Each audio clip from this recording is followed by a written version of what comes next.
Friends, welcome in another episode of Dirty Air with Rodney Rodriguez. I'm so glad that you all are joining me, whether it be on YouTube or on a streaming platform, however it may be, RodneyRodriguezSports.com.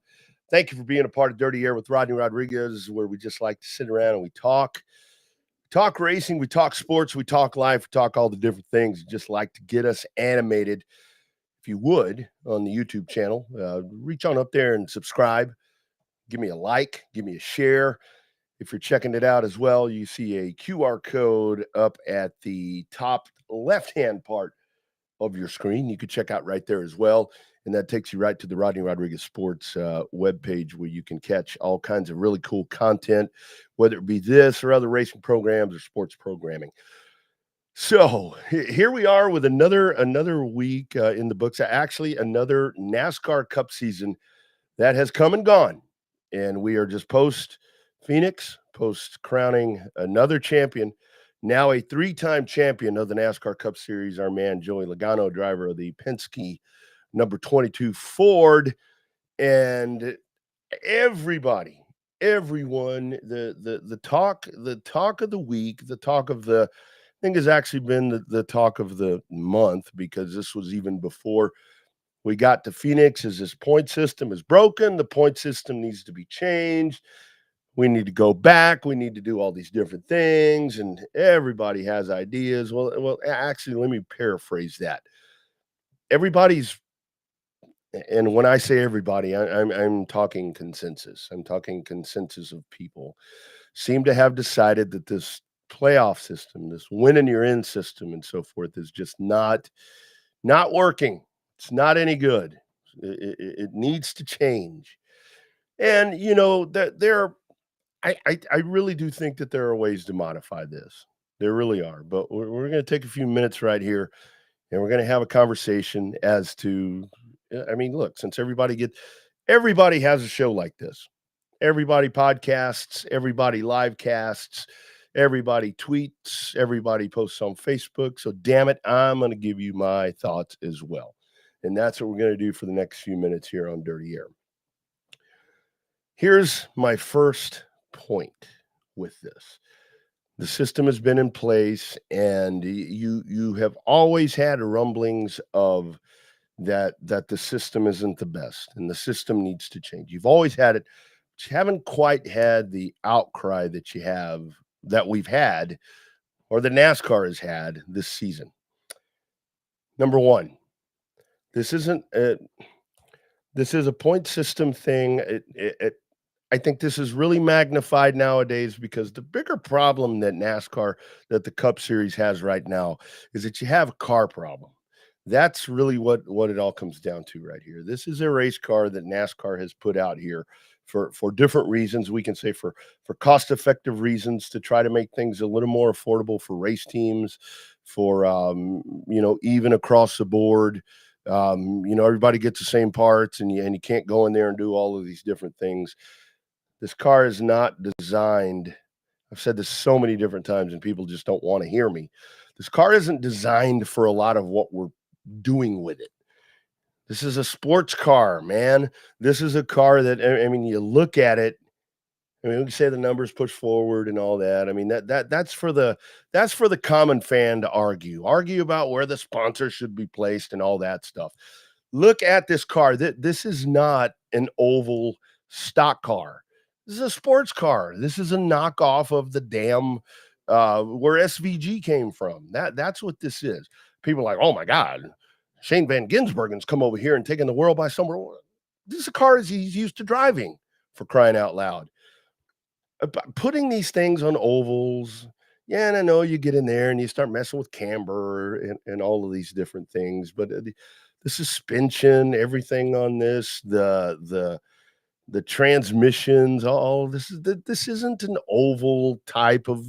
This isn't a NASCAR race car, and I can totally appreciate the logic behind the fact of doing this for financial conservation and so forth, to make this easier on teams and all that. But it was such a great buzz when the car came out, because you did have the playing field was much leveled. It seemed like a much leveled playing field. Well, the guys hadn't figured these cars out. I mean, these teams haven't figured these cars out. I mean, these are highly paid, um, I mean, I wanna say mechanics, and all of that. I mean, these guys, I mean, these are educated folks that are getting in here, tweaking these cars around, and they've gone and they've figured them out, and the cream rises to the top, just like it always does, like it always has. And when we get into talking about point systems and different things that aren't working, I mean, it's not. I mean, it's the car. I mean, it's the car is the issue if you want to have an issue with something. The point system in and of itself has worked. I mean, you get the back and forth to go back to the 10 race chase format that you had in the past. Well, now you have a lot of folks that are the biggest advocates of it, but when it was in place, people hated it. And then you have the traditional crowd that wants to go back to the just run the 36 races and don't have any eliminations, don't have win and you're in, just accumulate points, and then at the end of the season the champion is a champion. But I'm here to tell you, for the new, now that you have five, count them, five TV partners that are going to be a part of this, when you do that in the last 4 to 5 races in a traditional point standing type of scenario, when those five into the season 3 to 4 races mean absolutely nothing, because the point leader is that far ahead. While we as traditional race fans can really appreciate the fact that Kyle Larson may be 345 points ahead, and all he has to do is finish 22nd at Martinsville and finish, I don't know, I'm just throwing out tracks, finish 14th at Phoenix, and then in the season finale at Homestead. Again, these are just tracks I'm throwing out. In the season finale, finished 21st. We can appreciate what he did, but I'm here to tell you, for the newer, more progressive, casual race fans, they're not going to tune in to watch Stroker Ace run out there in the middle of the pack for no real reason. There has to be a built-in intensity and a built-in drama to this that's going to get to satisfy these TV partners, people that are spending a lot of money on this product, and to have their name tied into this. So while those are all great, yeah, I mean, you got people all over the fence with those two different ideas about the 10 race chase and back to the 36 race, just like a full season thing. And I keep seeing the thing thrown around about, well, here's what the Winston Cup standings would have looked like, and yeah, you had, yeah, a 5 point separation there at the end of that. But I mean, that's just not the system that we race in. That's just not the way. I mean, it gets so frustrating when I see that old point system where here's what the points actually look like. No, that's not what the points look like. What we just did, Joey Logano being being the grand national champion, that's what the point system looks like, because that other thing doesn't exist. That's a pipe dream that people still like to live in. But to get into to kind of the consensus of really what I'm going to come at you with today here on Dirty Air is this: the point system, however it's built, however it's figured out, however it's reconfigured, and NASCAR has apparently said that there could be some modifications to it in 2025, slight modifications, with maybe thereafter something that changes a little more drastic. I can only assume that this is going to be just like everything else that NASCAR does, to where there's going to be little tweaks to it. And maybe there's going to be like the schedule. I mean, you remember the schedule where it was like, okay, we're going to make slight modifications to it, and we'll continue to alter it, and we'll kind of go at it in bits and pieces to where we'll modify it more the deeper that we get into it, kind of to soften the blow a little bit. The point system to me is all about because the fans, we fans, are the ones that are going to react, whether it be positively or usually negatively, to whatever happens. The point system so much is everything. Let me be actually more specific. Everything that happens in cup racing is more specific to who who is the one that is involved in the situation. What we just witnessed. what Joey Logano and Team Penske just did. And I saw something where he was talking after the race there in the media center, and the question came up about the point system and all that, and he said, "Well, if the point system were different, perhaps we would have." There's no perhaps. We would have worked the system differently. And think about that. If the objective is right or wrong to go out there, you got to start every race. You got to remember that part. But that's what the charters are for. That's a whole different dirty air discussion. You get in there, you win, and you're in. If you win, you take care of that. Look at the 22 team performance throughout the year in the regular season. I'm not going to say it was subpar, but it was just not something that set the world on fire. But when it came down to playoff time, that's where it looked like this 22 team totally rebooted itself, came out. And I mean, the dude had 4 wins when it was all said and done. People are acting like Joey Logano went out there and won a race in the playoffs and, won Phoenix and became the champion. It's pretty much the way folks are acting. And, oh, by the way, that's been done before, not in the Cup Series. That's been done before. I don't quite remember the outcry of this. That's where it goes back to my point about it. It's all who is doing the action, what's going to magnify, intensify, or depending who it is, maybe not make it such a big issue. Let's kind of just hypothetically, for shits and grins, let's take this scenario a whole different direction. Let's say that we go into the season and we duplicate everything that Joey Logano, not the most popular driver in NASCAR, he's had issues with other folks, and he's booed at racetracks and different things, and people laugh at the way he talks, and whatever the case is, he's not the most popular guy. But let's say, just for examples, let's take that resume of Joey Logano and say that Kyle Larson does the same thing. We can flip the roles. Joey Logano wins all these races, is the runner-up for the regular season championship, and all of that, the domination that Kyle Larson had. And Kyle Larson kind of sleepwalks through the regular season, gets the win, gets into the playoffs, takes care of business, has weeks and weeks to prepare for Phoenix, and walks it off and wins the Cup championship. Do you honestly believe, and before you answer me and start yelling at your phone or your iPad or your computer, think about this before you answer me. Are you really, if you're upset with what we just saw with Logano, are you really going to be that upset that Kyle Larson has that same result?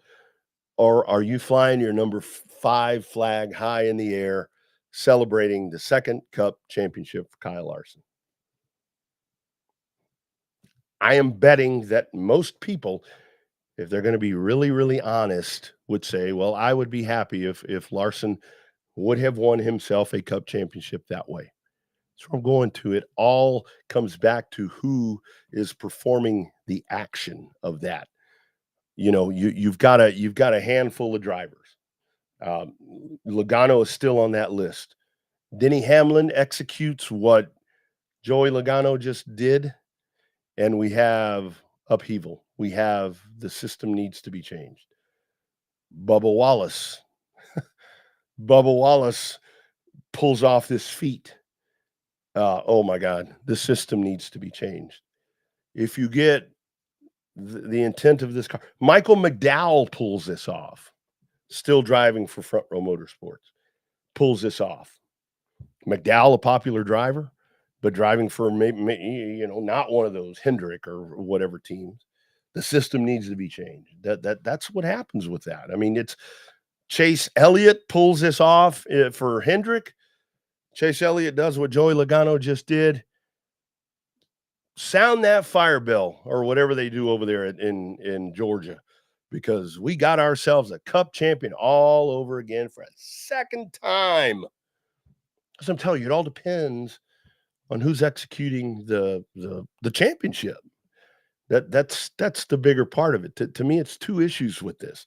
It's a car thing to where the car is overperforming. The car It's like if you go and you look at the different things that NASCAR does here, Goodyear is constantly coming with different tire compounds. They're doing different things to try to make the racing better at different venues, whether it be a mile and a half or a short track or whatever. The car's just a little too good to be doing it to underperform the way we want it to. We want to find deficiencies in this car that just don't exist. I mean, don't exist. I mean, it's a purpose-built racing machine. There's one problem with this car. There's one problem. I mean, seriously, looking at it realistically as a racing person, I've watched racing for a lot of years, and I'm not talking about the fact that this car is producing lame races and apparently has put us in a horrible championship fight situation. Looking at it realistically, there's one problem with this car. These toe links suck. You got to get in there and fix that. Fix that issue. And that's what NASCAR needs to try to figure out. I don't know how you fix that with these suspension on these cars, but it's to me that's the problem with the car. That brings back into to the scenario about what do you do about the championship. I mean, I've seen different scenarios thrown around to where you go in and you make it a 3-race fight at the end of the year. I am pretty good with that to where it's like you get to the final 3 races and playoff points and stage breaks and all of these different things. All of that counts. You don't start dropping stuff, and you just race this thing throughout the thing all the way to the end of the season. But this is where I've seen different tracks thrown around. I've heard to where obviously you keep Phoenix as a finale. I've heard Charlotte, being thrown in there, Martinsville, Las Vegas possibly is a place that you could do this, and maybe even with the finale making it a rotation, kind of like it is in different sports to where you go in and the site of the final race alternates, and I'll give you my thought on that here in just a minute. But with the playoff scenario, it's we sit and we watch college football at nauseum and get frustrated about playoff systems and BCS and different things like that and bowl systems, and that's exactly what NASCAR has put themselves in a position to do right here when you go in there to try to figure out a playoff system, because there's always going to be, back in the days of the 14 playoff, you're going to have 5 and 6 that are pissed off because they got left out. In the BCS, you're going to have the teams that are right on the cusp that are going to be left out. You look at the brand new college football playoff system right now this week that just came out, and you've got Georgia, which is probably the best team in college football still. They whooped my Longhorns right here in my own hometown, for crying out loud. I saw it with my own 4 eyes, that are not in the college football playoff system as it sits right now, November 14th, 2024. You've got SMU, which needs to be in that playoff that is being left out if it all ended right now. So that's where you get into playoff systems like that, to where you have different factors that are going to factor in like that, and then the human element that are going to allow themselves to be a part of that will affect that, and there's always going to be somebody that's left out, affected, et cetera, et cetera. So that's where I go to that argument with the NASCAR playoffs. So the 3-team thing, yeah, I kind of like that. What I've always thought it kind of sucks is that you get to these scenarios to where, like with Phoenix, for example, being the finale. And look, Phoenix is a great racetrack. I mean, I have watched Phoenix for a lot of years. To me, Phoenix is not the most spectacular thing right now, but you know what Phoenix does that a lot of racetracks don't do is they sell the damn place out. So for folks that say that finale needs to be moved around, well, you need to go across the board and truly look at who is selling all of their seats and filling their stadium for races, because that's what it all comes down to, because that TV part is super important. You don't want to have gimmick camera angles to try to make the damn stands look full. I mean, you want to pan around there and you want to see that thing just as full as possible. And the Phoenix area over there does a really good job of embracing NASCAR on championship weekend and accommodating them and making this a really damn big deal. But here's my thought: if you were able to get into a 3-race playoff scenario, however you people say that, get in there, yeah, keep Phoenix, and this is where with my stupid idea, it gets to where, this may not work because of just of track availability and so forth. But you have that 3 race thing, and I'm going to use the example. And don't call me a homer because I'm in Texas. How about your 3 race, hypothetically? How about your 3 race season championship would be Martinsville, the 3rd race. 2nd race, I don't care. Phoenix, Las Vegas, Charlotte. No, not Charlotte, because not Charlotte. And then the finale in this case, big market, Texas Motor Speedway. You go there one time a year. Next year, you're going there one time a year. Texas Motor Speedway's schedule has shrunk, and they only have one event. Excuse me, because you have one going to Coda, All-Star Race. You flirted with that. You did that for a little bit, and it went somewhere else. How about you figure out a way to work the schedule to where it ends up somehow at a racetrack that only has one event?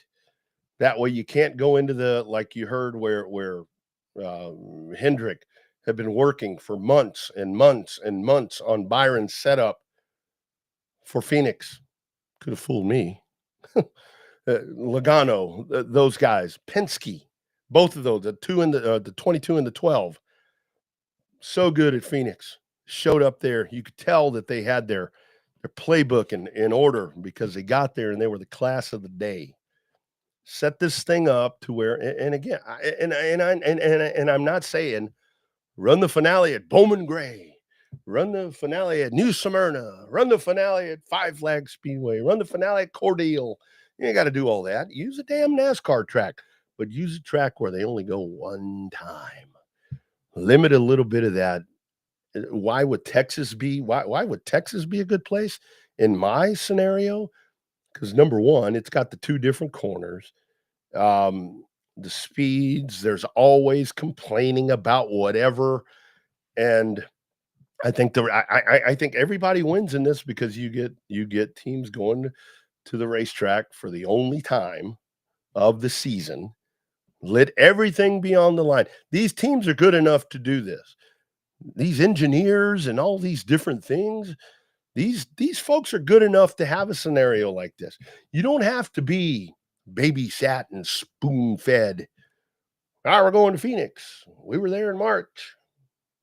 And that's, the other argument. Well, there's a big difference in between races. The weather changes and all this. Well, the weather changes, but the track don't change. Still the same damn configuration it was. I don't give a damn what month you go there. Do something like that. Get a little outrageous. The Texas thing, I mean, attendance has slipped. It's an SMI track. Hell, have the finale there. I guarantee you is going to help the attendance, I would think. It's a big Texas market. November. It ain't cold. It ain't hot. Well, maybe it is hot. It ain't raining. I think something like that would really work. It doesn't have to be hell, do it at Dover. I mean, somewhere that doesn't have 2 races to where that final race, and don't do it at a road course. Don't come in here and try to, let's have it at the Roval. Let's have it at the Indy road course. No, bullshit. Do it at something that is more traditional to what the series runs, but maybe not where you've already been. It's these 1-date tracks. Maybe some of these tracks, I mean, because at some point, I do think that the NASCAR Cup Series is going to go to where there's going to be a lot of tracks that maybe only have 1 date, and maybe this system works. And I don't know. I mean, everybody has ideas. Excuse me. Sorry, I've had a cold. I don't know what the hell's going on around here. Kevin Harvick had the really good idea on his show to where the one thing that I took out of Harvick's thing is I truly think that just to satisfy a lot of the negativity and a lot of the ridicule and ideas, I truly think that the regular season champion needs to have a say in this. And I keep seeing the NASCAR regular season champion needs to have a say in this. Well, he was in the Final Four, by the way, this year. It's like people, and this is where things get thrown around and ideas and people say things and it's like people are acting like Kyle Larson was the season champion. Well, he didn't get to race at Charlotte. Tyler Reddick was the regular season champion. He was in the final four. He raced his way in just like Joey Logano and all the other two dudes did as well.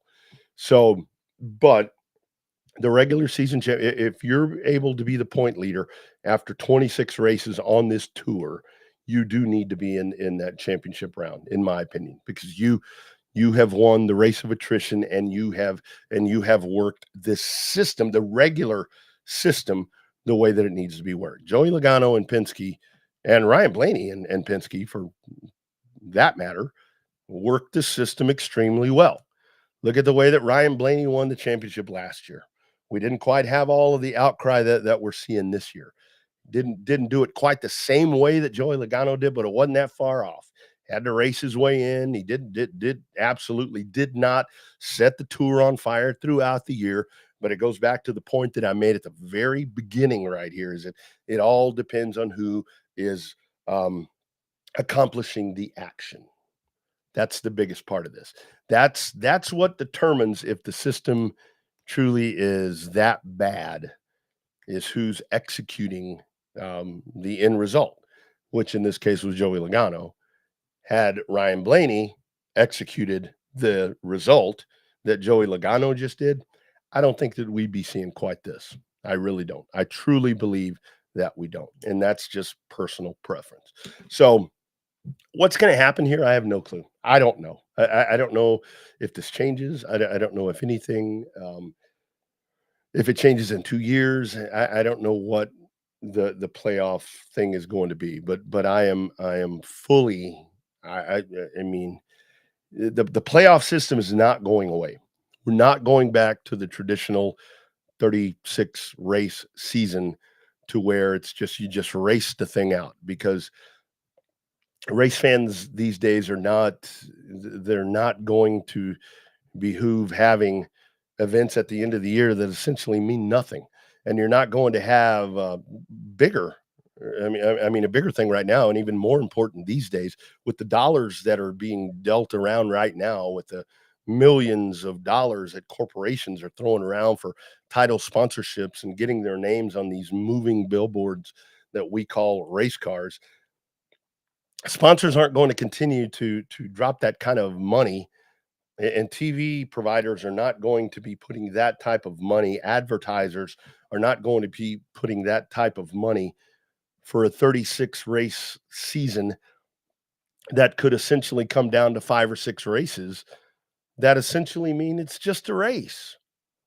And while a lot of us are very happy having, watching just a race, the drama and the buildup and the crowning of a champion and the controversy and the different things, that's what's going to sell right now. That's what's going to put eyeballs right now. And what has to happen, unless you radically change the schedule somehow to where you're not, we just raced the championship in Phoenix on an NFL Sunday. If you're able to do this when you're not competing with the monster that is the National Football League and competing for TV dollars and TV revenue and rating share and all of that, I mean, that's one thing. But when you're playing in the midst of football season, you have to have something more that's going to draw an audience in other than just the race. I mean, there's got to be storylines and there's got to be things that are going to pull people in. Um, we regular race fans have been doing this forever. Look, I remember the 1979 Cup season. It was when you had Waltrip that had that amazing lead over Richard Petty, and Waltrip found a way to beat himself, and Richard Petty wins championship number 6. And those championships in the 80s. Go back and look at those. I mean, the Daryl and Bobby, R.I.P.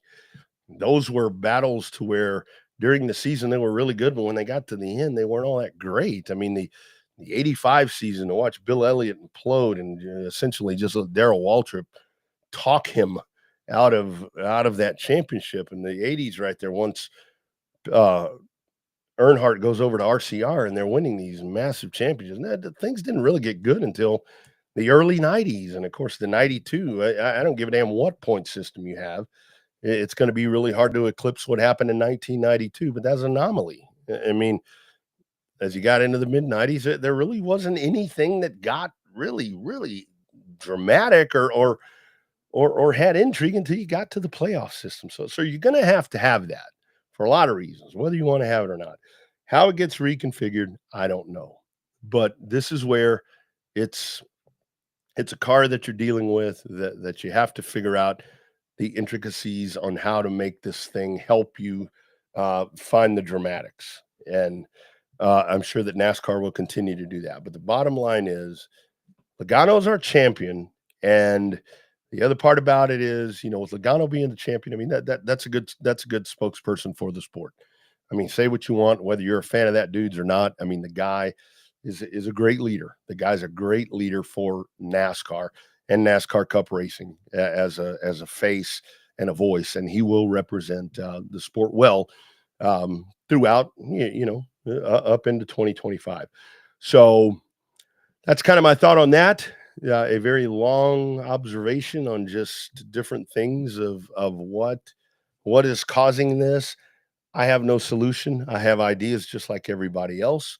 But what does the sanctioning body do? I don't know. It's totally up to them. They'll tweak on it for a little bit, I think. And at some point, maybe it gets overhauled. At some point, maybe it doesn't. But if you're holding out hope to get back to the old Winston Cup thing, don't hold your breath, because that is not the way it's going to go. This has been Dirty Air. My name is Rodney Rodriguez. You guys feel free to check in with me anytime. You can follow me on X at the Rodney R. And here is actually the Dirty Air Show email address. You can shoot me over something there. If you'd like to have a conversation, we can talk racing anytime you want. Pleasure has been mine. Please subscribe, like, share this YouTube feed. Also, if you're checking in on an audio podcast, please feel free to subscribe there as well. Additional content at RodneyRodriguezSports.com. We're into the off season. We're into a lighter season. Dirty Air rolls on. No breaks here. Shows take breaks. I don't do anything else other than sports. I don't do anything else other than racing. So I'm not going to take a break. I'll be with you all the way through 2025. Thanks for checking the show out, and I look forward to talking to you soon. Have a great rest of the week.